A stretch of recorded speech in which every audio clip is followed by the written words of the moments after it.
Hello everybody and welcome to the channel. My name is Ollie and I am an S&C coach and also a distance runner. Today we're going to be talking about 5 common myths that exist within the running community around strength training. And hopefully after watching this video you'll be able to optimize your own strength training and make some improvements into your own running performance. Now, if you're looking to improve your running, you've probably tried one of 2 things. Number 1, you've tried to increase your running volume by doing more running. Or number 2, you've tried to make it more intense by trying to run a little bit quicker with every run. Maybe you've already done this and you've picked up an injury as a result, and that's taken away precious time that you could have been using to improve your own running performance.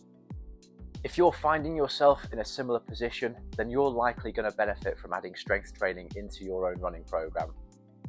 Strength training will 1, help you handle that increased volume that you're looking to add in.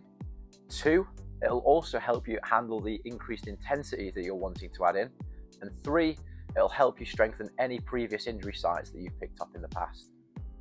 Follow along this video for the common advice or myths that you need to ignore to optimize your own strength training and in turn your own running.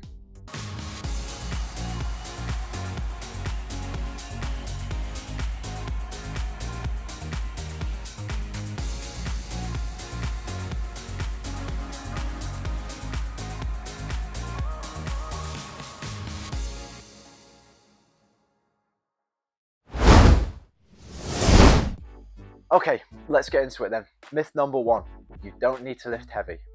Okay, I'm fully prepared for people to say to me, but Ollie, not all of the top distance runners in the world lift heavy. Why should I do that?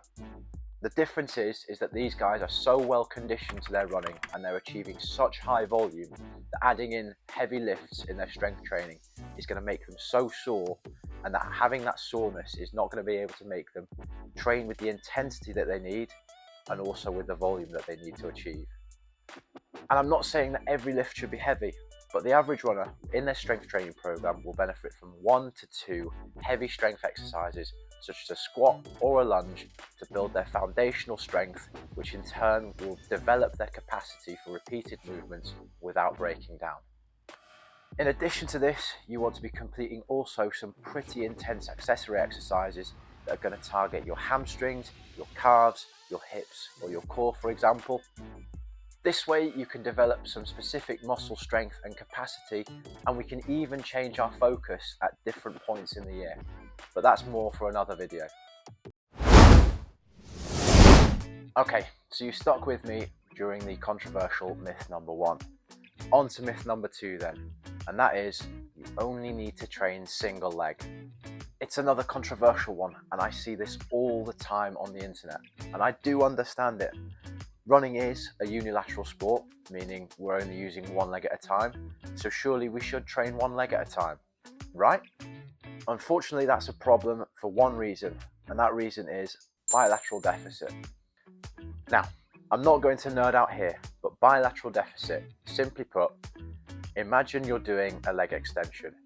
You do both legs together at a certain weight, but then if you do one leg at a time and add up what both legs are able to do, what one leg can do added together is greater than what both legs can do. Even more simply put, force on 2 legs is not as much as 1 leg times 2. It's been shown in some research that having less of a bilateral deficit can actually improve certain aspects of performance on 1 leg. So actually being better on 2 feet can sometimes mean being better on 1. Also, there comes a point where your capacity for improvement on 1 leg is limited really by how much you can do on both feet. So while yes, it is important to keep training single leg, you're also going to need some double leg exercises inside a strength training program so that you can continue to make improvements on that 1 leg. Okay, so hopefully you stuck with me through that one. That was quite a complicated one to explain, and also quite another controversial one, but that was myth number 2. Moving on to myth number 3, and that is that you don't have to train your upper body.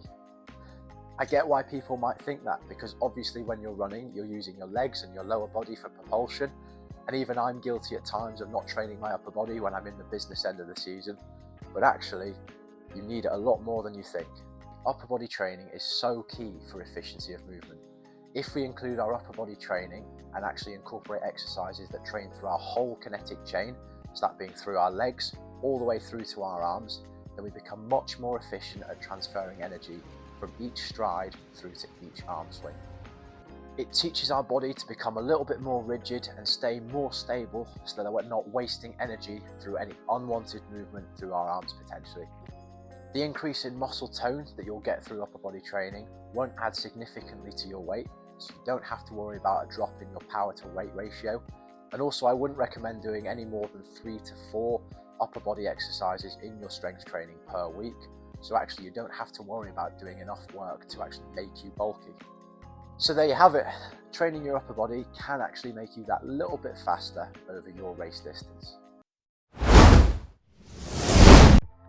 Myth number 4 is a strange one because there is such a weak argument for it, but I still see it anyway. So that is, strength training can actually increase your risk of injury. So the argument for this is that if you add in strength training at the wrong time, it can actually leave you sore, tight, and potentially lead to an injury. But that's only if you're not sensible with it. The best time to start your strength training would be your off season, where your run volume and intensity are relatively low and your body's then able to recover and it has enough time to rest so that it's able to adapt to this new training stress and tolerate it. If you're already quite far into your season, then your best approach would be to start with some quite low intensity work and gradually make this harder over a period of a few weeks while your body tolerates and learns to adapt to this new training stress.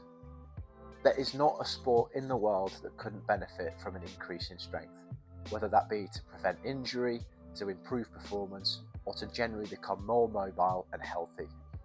The main consideration that you have to make is doing the right training at the right time. If you're looking for some help with that or someone to take care of that, head over to my website. The link is in the description, and I'll also put a link where my finger is right now. Now to round things off with myth number 5, and that is strength training will make you big. We've all thought it, and that myth isn't helped when you see how big some strongmen are or how big some bodybuilders are. But the reality is those sort of people will spend a lot more time in the gym than a runner ought to be doing. For a runner, I'd recommend 1, 2, or 3 sessions per week, depending on the time of year or your individual goals. Strongmen and bodybuilders are going to be spending way more time in the gym than this. They're also going to be training slightly differently, so that might be they're training to failure more often, or they're also doing more sets and reps. As runners, we've got to remember that we're doing a lot more running than we are spending time in the gym, and that running will take precedence and actually stunt a lot of muscle growth. As bodybuilders say, cardio kills gains, and if you're a runner that's worried about getting too bulky or big, remember that motto, because it is true to a large extent. Plus, the benefits of strength training far outweigh the disadvantages by getting a little bit slower by adding a little bit of muscle mass. Let this be the sign that you need to get yourself into the gym and start really trying to improve your running performance this way. So there you have it, 5 myths about strength training for runners. Hopefully you found this video really helpful and are really thinking about getting yourself into the gym to improve your running journey, because it will help you train for longer and faster. If you did enjoy this video, please drop a like down below and subscribe so that other people might find this video and benefit from it. It also helps grow the channel massively for more helpful tips and tricks on strength training, running, and much, much more. So thank you for watching, and see you in the next one.